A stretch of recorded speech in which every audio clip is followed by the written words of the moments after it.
I thought I've made it abundantly clear where I stand on the whole childbearing aspect. And even still, with all of the convictions that I have, with all of the videos I make, with all the posts I make, some people still insist on telling me that they're going to have a baby. You get those folks who walk up to you and think, okay, well, I'm just going to tell them that I'm pregnant, or that I'm going to have a child. And the worst part about it is they stand there and they wait for you to give them an applause, right? They wait for you to give them a congratulations. I'm not doing that. I like to use a lot of metaphorical speak when I talk because I think that metaphor holds more depth. It has more weight to it. When you tell someone something in a common way, it tends to go over the head. It's like, okay, well, whatever. But when you give someone something in a more metaphorical package, they tend to ponder it a bit more. And, my response to all of this is, why would I congratulate the work of the devil in binding another spirit into this material hell, this nightmare? Why would I celebrate someone being dragged out of peace and put into a world of trouble?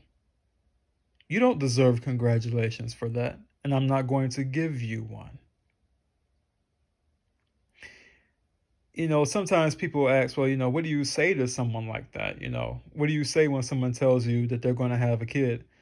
Well, if you want to be, I guess if you want to be polite about it, you can walk away. You can ignore them, but never betray your dignity. Never tell them congratulations because it's not something worth congratulating. Period. It's not.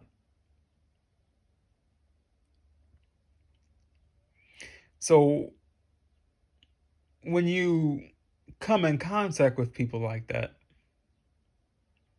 and when they insist that you give them a favorable response, don't. Because you know better. You know your own conviction. Never betray your conviction, ever, regardless of the situation. Never do it. Because once you take down from your conviction, what else do you have left?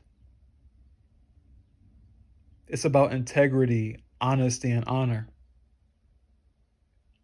And if I said congratulations to anybody who came up to me and told me they're going to have a kid, I'd be betraying myself.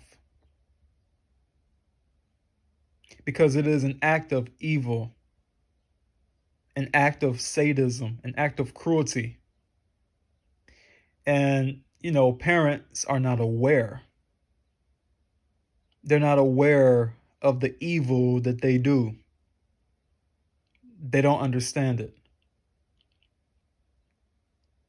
And then there are people who know very well the troubles in the world, and they still go on to have children. These are disgusting people, malicious. And it's funny that they have the nerve to say that antinatalists are evil, are bad people, right? If depending on the flavor of the person, they might say that we're devilish. Yet they are the ones who impose their children into a world of suffering, pain, despair, and death. They are the ones who took someone out of nothing and placed them into a world where they would suffer, die, age, and put up with all sorts of struggles that they didn't need to do. So the parents are the real emissaries of the devil.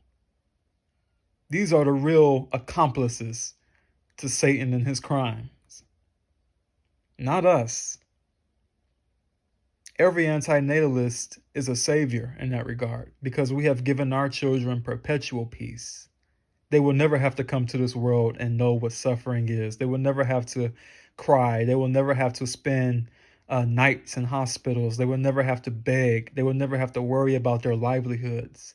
And on and on and on the tragedies can go, right?